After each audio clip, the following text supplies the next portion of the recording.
Ito ang reading mo, Taurus. Welcome back to our channel. Naway nasa maputi kayong kalagayan while watching the channel. This is general reading. Kayo nang bahalang magpalit-palit ng situation nyo sa reading ko.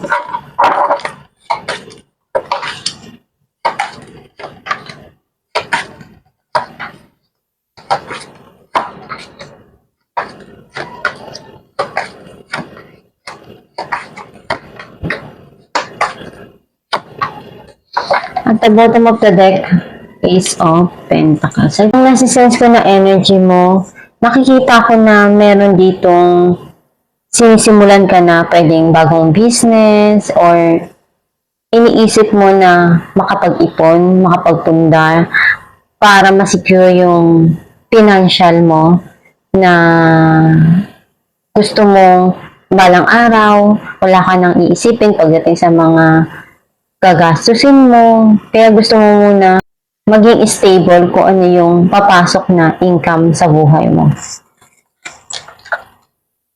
Ang mensahe ng card mo, nakikita ko na may tao dito na very passionate.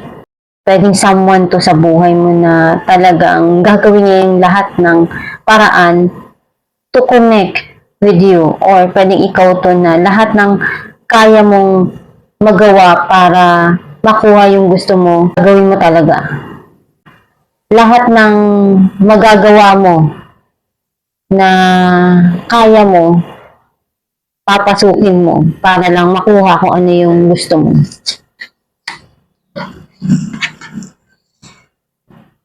Nakita ko na meron ditong offer na parating para sa'yo sa mobile. Andun yung regret. Maybe may nangyari sa past na hindi mo nagustuhan. May wish fulfillment ka na parating. Some of you, hinihintay mo na to, pinapanalangin to, inaasam. Eh, nakikita ko dito na someone na sa buhay mo na pwedeng kinokontrol yung buhay mo or pwedeng nagbibigay ng authority sa'yo, pwedeng boss, or ama mo. Someone na alam mong father figure, kailangan sundin mo kung ano yung gusto niya.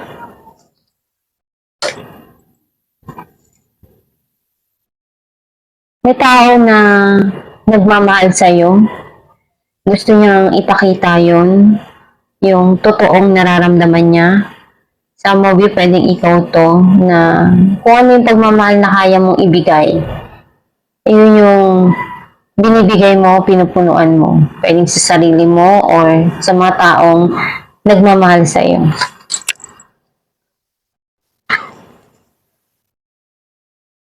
May offer na pagmamahal sa iyo na gustong iparamdam itong tao na to. Some of you, may parating na someone na pwedeng ibigay kung ano yung makakaya niyang pagmamahal na may paparamdam sa'yo.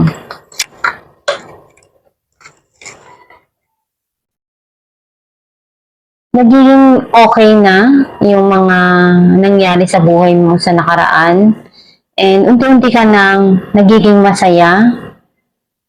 Sa mobile, may parating dito na happiness and joy na talagang matagal mo nang gustong-gustong makamtan. Yan na, napulpil mo na lahat ng cups na yan. And ito yung soulmate, family, na nagpapasaya para sa'yo, nandyan sa'yo, na sumusuporta sa mga gusto mong gawin, mga pangarap mo na gusto mong achieve. Some of you, andun yung prosperity na darating. Darating natin King of Wands, Knight of Wands, and Page of Cups.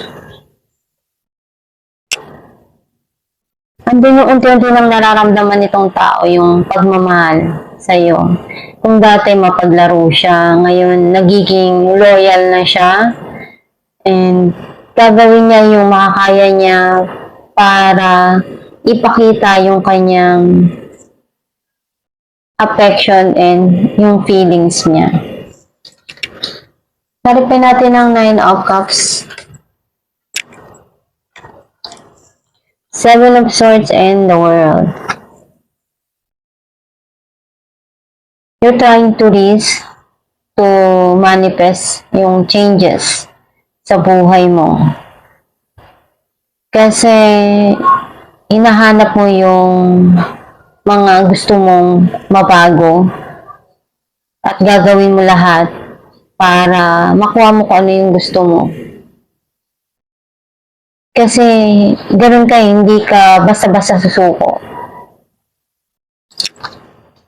Naripay natin ang King of Cups, the Chariot, and 3 of Swords. Sobrang sakit nung naramdaman mong ito, lungkot yung nadarama mo. Marami kang natutunan doon. Sa movie, pwedeng someone na talagang minahal ka. Marami siyang natutunan doon sa mga nangyari sa buhay nyo, sa relasyon nyo. And andun pa rin yung nararamdaman niyang kalungkutan tuwing naaalala niya. Nalatay natin ang The Sun, 5 of Cups, and 5 of Swords. Nangihinayang siya doon sa mga bagay na nawala or pwedeng ikaw to.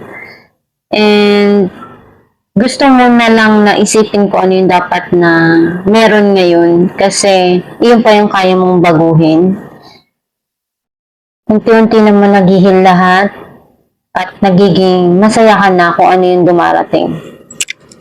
Clarify natin ang 4 of Cups, 6 of Pentacles, and the Hierophant. Yung mga nangyari sa buhay mo, nakalaan yun for you to learn something. And andun yung you need to try to balance everything para hindi ka ma-exhausted. Clarify natin ang the Emperor. Sa Mabyo, alam mo kung ano yung makakabuti para sa'yo. And gusto mo yung tumutulong ka sa iba.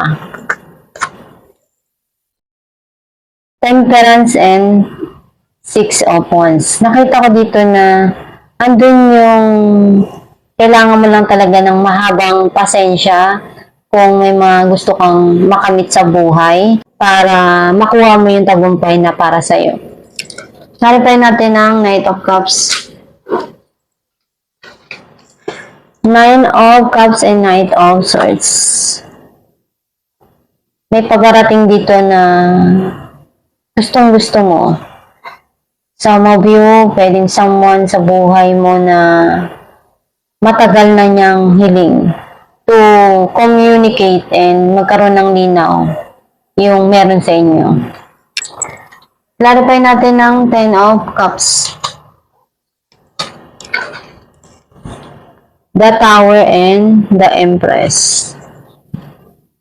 Nagkaroon ng end doon sa sitwasyon na yun, naghiwalay kasi nagkaroon ng pagtatalo, pagkakagulo. Pero nagkaroon naman ng new beginning and na-realize mo sa sarili mo yung importansya ng pagmamahal sa sarili, sa mga taong nananatiling nagmamahal sa iyo no matter what. And nakikita ko naman na you deserve na bigyan ng attention kung ano yung meron pa na mapaunlad mo yung gusto mo sa sarili mo. Ano natin ka naman sa'yo ng yung gabay?